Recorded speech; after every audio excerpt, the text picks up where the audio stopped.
So muting for power chords and bar chords, here's a couple techniques you can use. You'll want to have the gain up on your amp so you can hear which strings are ringing out, and you want to be able to identify which strings are ringing out, and you can figure out from these techniques, depending on what you're playing and what the song is, and how your body feels and what's comfortable for you, you can figure out what works best for you. So we'll use the song Everlong because it does have power chords and bar chords. It's in drop D, so I just took my E string, tuned it down to D. And the first chord in Everlong is here. And then it goes to, that's a power chord, and then it goes to a bar chord. And it comes down to the 5th fret here.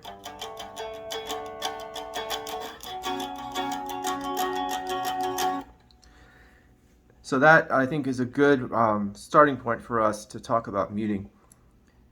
If we are aggressively playing this strumming pattern,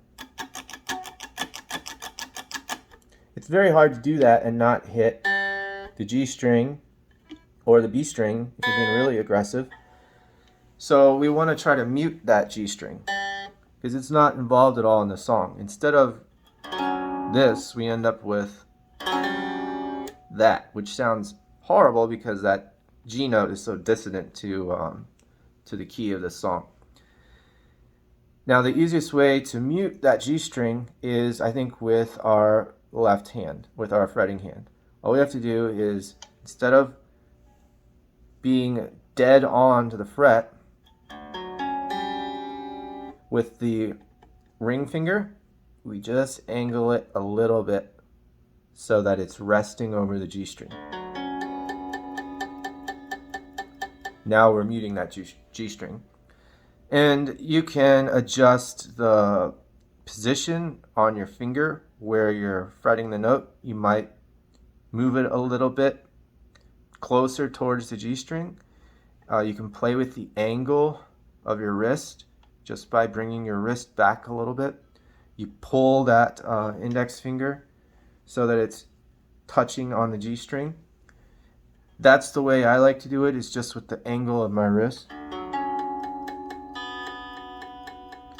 And then here we're still ringing out the B string, but we can also lay our index finger across as well.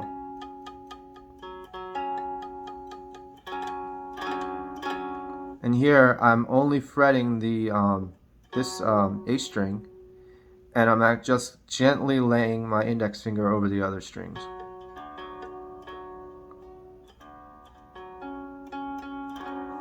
So either one of those techniques might work best for you. You might be more comfortable doing it with your index finger or with your ring finger. You might feel better fretting it at a slightly different spot in your finger. Instead of having the string fret right here in the center of your finger, you might be fretting it a little bit down so it's closer to the G string. You might be easy for you just to adjust the angle of your wrist so that it's coming across the string. Whatever works for you. For me personally, I like to use this finger and just adjust the angle of my wrist. I'm not so overly aggressive with my strumming for this song that I'm hitting the B string, so I don't really worry about that one too much. But I could also mute that B string with my index finger just by laying it across it. And this is a 335. It's a very resonant guitar because it's semi-hollow.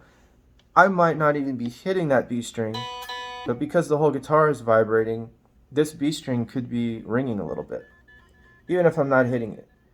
And that is another thing you need to keep in mind with muting. It's not just bar chords and power chords. It's pretty much everything that you're playing you need to be able to mute. So being able to identify what's ringing, what's sounding bad, and coming up with a way to fix it, that's what you need to do. And it might even be a string you're not even playing, not even touching. It's just picking up the resonance of the guitar. All right, so that's our power chord muting for this song.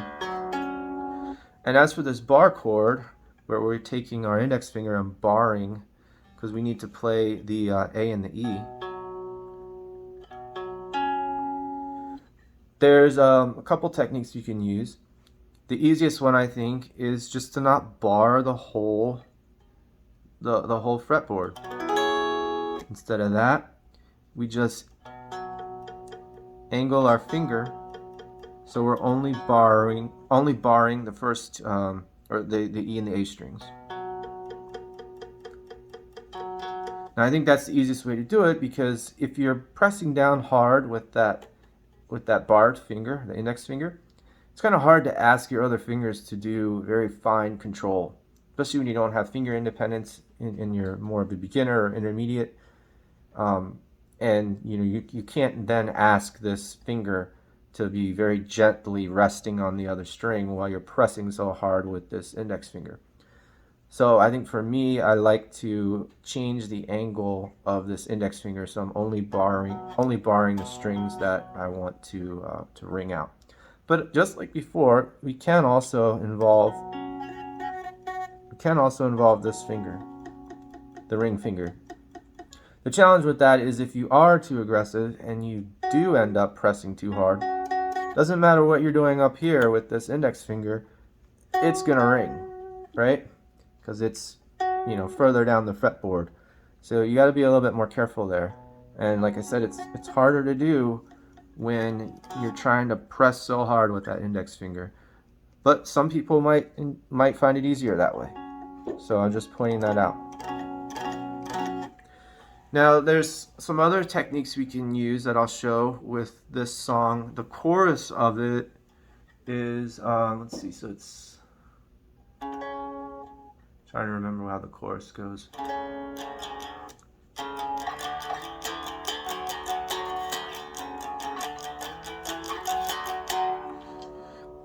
And when we're playing that, we can let all these ring out, but we don't want the B string ringing. So again, we just angle that index finger down so we're blocking off that B string.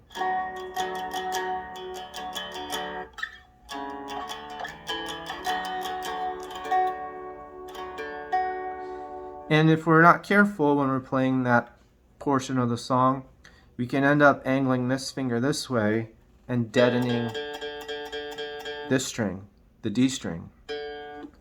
And according to the tab, you want that D string ringing.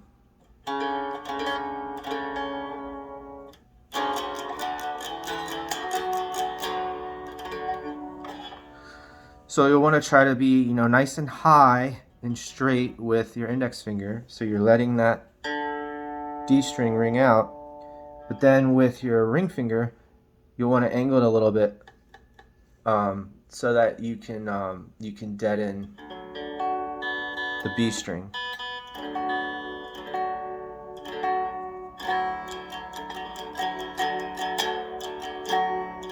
So that takes some practice, because you're trying to keep straight with this index finger, and you're angling it a little bit with this finger.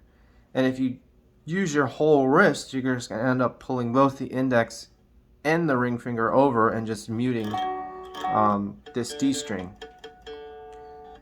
But if I just take my ring finger and I fret a little bit closer to that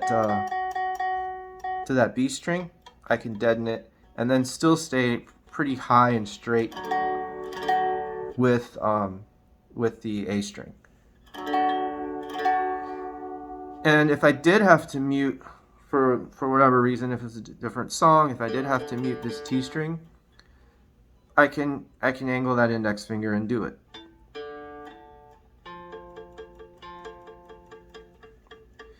If I also needed to mute the E string, I could put my index finger a little bit closer to that E string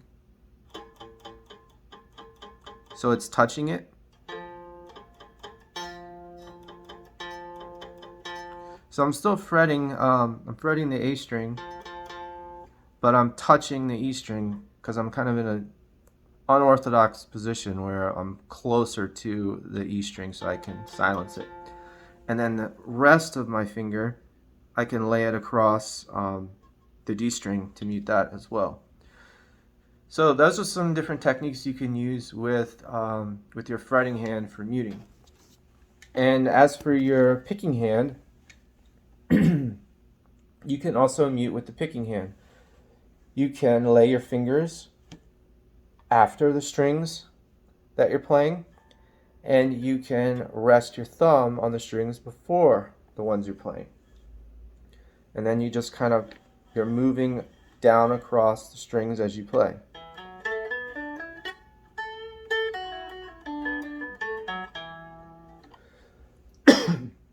And then we're muting that way. So that's another technique you can use, and you can use both fretting and picking hand.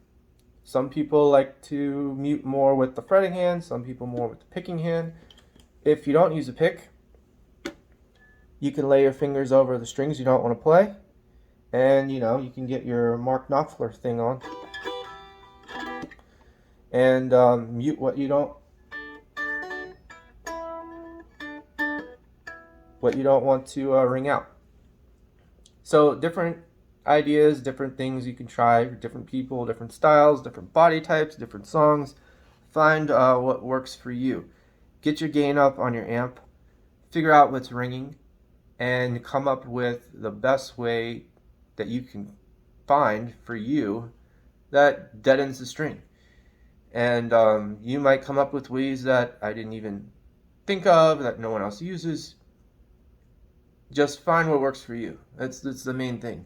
Find what lets you play and sound good, because it's really sounds bad when you've got a lot of strings ringing out, and that's one of the things that I think really separates a beginner from an intermediate player. That, and playing in time, bending to pitch, not buzzing, and the muting.